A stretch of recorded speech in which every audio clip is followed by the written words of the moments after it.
வணக்கம். இது பரதி ஊடகத்தின் மதிய நேர பிரதான செய்திகள். முதலில் தலைப்புச் செய்திகள். வெடிபொருட்களுடன் ரேப் பாடகர் மீண்டும் கைது.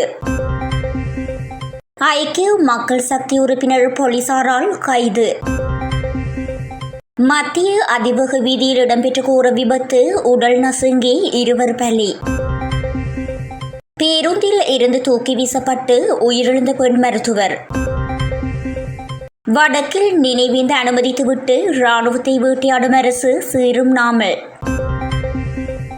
மீட்டியாகுட பண்டாரகம துப்பாக்கிச்சூடு சிக்கிய இளைஞர்கள். தூக்கு கலக்கத்தால் வீதியை விட்டு விலகிய லொரி, ஸ்தலத்தில் ஓட்டுநர் பலி. ராஜித லஞ்ச ஊழல் ஒழிப்பு ஆணைக்குழுவில் முன்னிலை. ஜாலில் செம்மணியை புறக்கணித்த அனுர பின்னணி இதுதான் அம்பலப்படுத்தும் கஜேந்திரகுமார். வைத்தியசாலை பிணவரையிலிருந்து மாயமான குழந்தையின் சடலம். இனி தொடர்வன விரிவான செய்திகள்.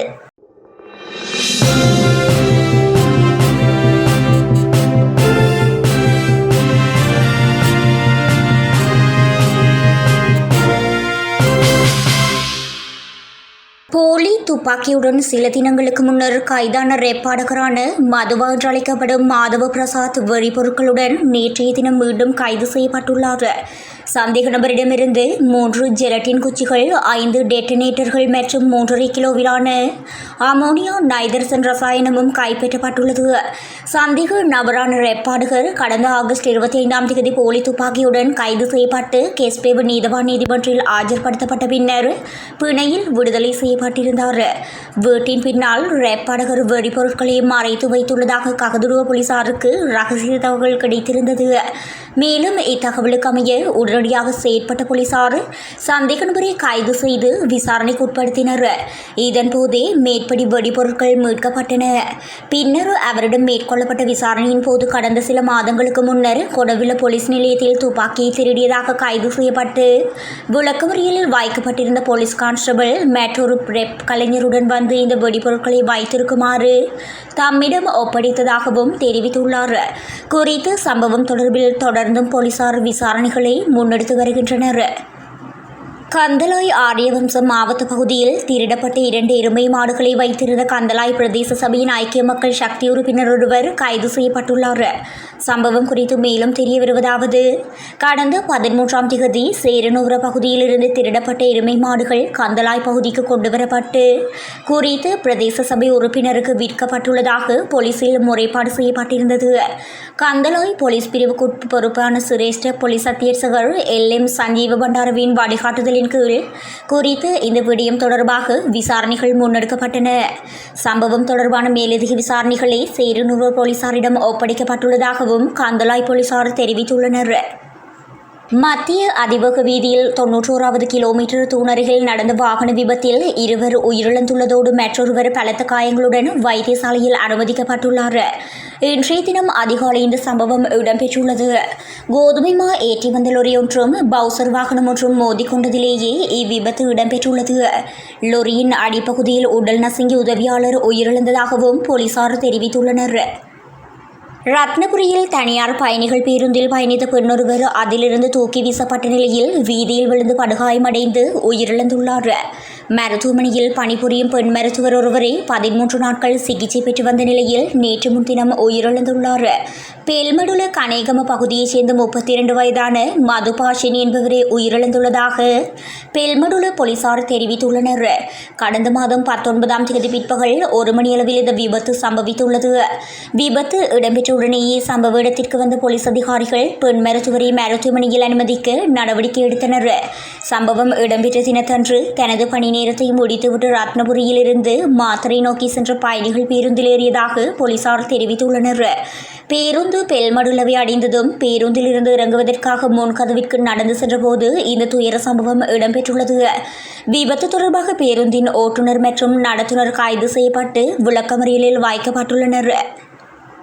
வடக்கில் நினைவேந்தலுக்கு முழுமையாக அனுமதி அளித்துவிட்டு இராணுவத்தினரை வேட்டையாடும் வகையில் அரசாங்கம் செயற்படுகின்றது என ஸ்ரீலங்கா பொதுஜன பெரமுனவின் தேசிய அமைப்பாளரும் நாடாளுமன்ற உறுப்பினருமான நாமல் ராஜபக்ஷ தெரிவித்துள்ளார். முன்னாள் கடற்படை தளபதி நிஷாந்த உலுகேதெனவே நிலைமை இராணுவ அதிகாரிகளுக்கும் போலீஸ் உத்தியோகத்தர்களுக்கும் எதிர்காலத்தில் ஏற்படலாம் என நாமல் குறிப்பிட்டுள்ளார். கண்டி அஸ்கரிய பீட மகாநாயக்க தேரரை சந்தித்ததன் பின்னர் ஊடகங்களுக்கு கருத்து தெரிவிக்கையில் மேற்கண்டவாறு தெரிவித்துள்ளார். அங்கு மேலும் அவர் தெரிவித்ததாவது, இராணுவத்தினரை பாதுகாப்பதற்கு நிபந்தனையற்ற வகையில் நாங்கள் முன்னிலையாகும் புலம்பெயர் தமிழமைப்புகளை திருப்திப்படுத்துவதற்காக இராணுவத்தினர் வேட்டையாடப்படுகின்றனர். ஏனெனில் அரசாங்கத்தை நல்வழிப்படுத்தும் பொறுப்பு மகாநாயக்க தேரர்களுக்குண்டு. இவருக்கு இன்று ஏற்பட்டுள்ள நிலைமை இராணுவ அதிகாரிகள் மற்றும் காவல்துறை அதிகாரிகளுக்கு எதிர்காலத்தில் ஏற்படலாம். இராணுவத்தினரை நெருக்கடிக்குள்ளாக்கும் செயற்பாடுகள் தற்போது தீவிரப்படுத்தப்பட்டுள்ள நிலையில் வடக்கில் நினைவேந்தலுக்கு முழுமையான அனுமதி வழங்கப்பட்டுள்ளது. அவர்களுக்கு எதிராக எவ்வித நடவடிக்கைகளும் எடுக்கப்படவில்லை என ஸ்ரீலங்கா பொதுஜன பெரமுனவின் தேசிய அமைப்பாளரும் நாடாளுமன்ற உறுப்பினருமான நாமல் ராஜபக்ஷ தெரிவித்துள்ளார். நாட்டில் இரு வெவ்வேறு இடங்களில் இடம்பெற்ற துப்பாக்கிச்சூட்டு சம்பவம் தொடர்பாக இருவர் கைது செய்யப்பட்டுள்ளனர். குறித்த கைது நடவடிக்கை நேற்றைய தினம் இடம்பெற்றுள்ளதாக காவல்துறையினர் தெரிவித்துள்ளனர். இந்நிலையில் நேற்று முன்தினம் மீட்டியாகுட காவல் பிரிவின் மலவண்ண வீதியில் நபரொருவரை சுட்டுக் கொன்ற சம்பவத்திற்கு உதவியவராக கருதப்படும் நபரொருவர் கைது செய்யப்பட்டுள்ளார். குறித்த நபர் நேற்றைய தினம் மாலை தலவாக்கலை காவல் பிரிவில் காவல்துறை விசேட அதிரடிப்படையினரால் கைது செய்யப்பட்டுள்ளார். சம்பவத்தில் லிந்துலையைச் சேர்ந்த 31 வயதுடைய ஒருவரே கைது செய்யப்பட்டுள்ளார். மற்றொரு கைதாக ஆகஸ்ட் 21 பண்டாரகம காவல் பிரிவின் போல்கடு பாலத்திற்கு அருகில் இடம்பெற்ற துப்பாக்கிச்சூட்டில் உடந்தையாக இருந்த 23 வயது நபரொருவரும் கைது செய்யப்பட்டுள்ளார். மணல் ஏற்றிச் சென்ற லொரியொன்று ரன்ன நகருக்கு அருகில் வீதியை விட்டு விலகி கவிழ்ந்து விபத்துக்குள்ளானதில் லொரியின் ஓட்டுநர் உயிரிழந்ததாக ஹொங்கம போலீசார் தெரிவித்துள்ளனர்.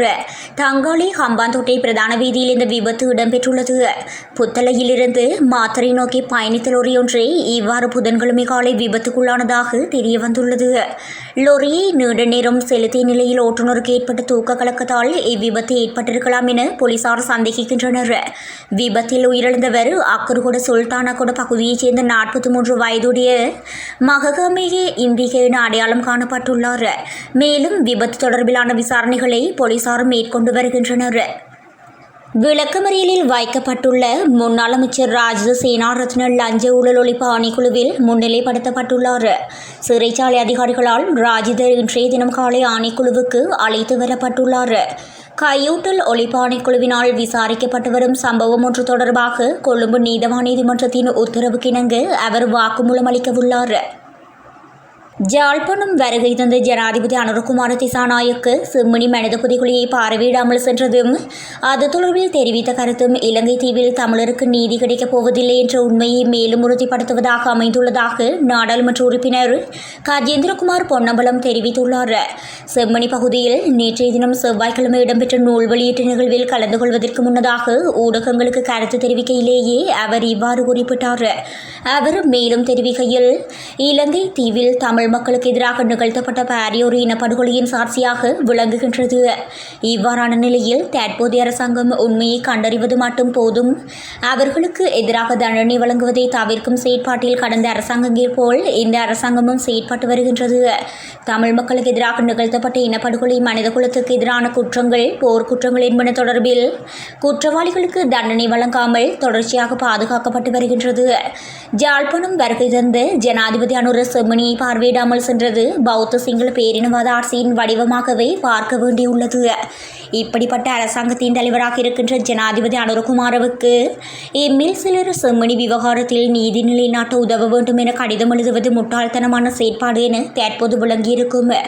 ஆகவே சிங்கள ஆட்சியாளர்களால் செம்மணி மட்டுமல்ல, தமிழர் பகுதிகளில் நிகழ்த்தப்பட்ட இனப்படுகொலைகள், மனித குலத்துக்கு எதிரான குற்றங்கள் மற்றும் போர்க்குற்றங்கள் தொடர்பில் சர்வதேச குற்றவியல் நீதிமன்றத்திற்கு அடுத்து செல்வதே தீர்வுக்கு வழிவகுக்கும் என நாடாளுமன்ற உறுப்பினர் கஜேந்திரகுமார் பொன்னம்பலம் தெரிவித்துள்ளார். கொழும்பு தேசிய மருத்துவமனையின் பிணவரையில் வைக்கப்பட்டிருந்த குழந்தையொன்றின் சடலம் காணாமல் போயுள்ளதாக மருதானை காவல்துறையினர் தெரிவித்துள்ளனர். தெமட்டகுடி காவல்துறை பிரிவில் உள்ள மாளிகாவத்தை தொடர்ந்து முனையத்தில் நிறுத்தப்பட்டிருந்த தொடருந்தொன்றின் கழுப்பறையிலிருந்து கடந்த ஆகஸ்ட் 1ஆம் தேதி குறித்த குழந்தையின் சடலம் கண்டெடுக்கப்பட்டது. மாளிகாவத்தை தொடருந்து நிலையத்தில் நிறுத்தப்பட்டிருந்த தொடருந்து எண் 8346 3ஆம் வகுப்பு பெட்டியிலிருந்து மீட்கப்பட்டது. உயிரிழந்த சிசுவின் வயது சுமார் 3 நாட்கள் என மதிப்பிடப்பட்டது. மேலும் இந்த விடயம் தொடர்பில் தெமட்டகுடி காவல்துறையினர் விசாரணைகளை முன்னெடுத்திருந்த நிலையில் நீதவானின் உத்தரவின் பேரில் குழந்தையின் சடலம் கொழும்பு தேசிய மருத்துவமனையின் பிணவரையில் வைக்கப்பட்டது.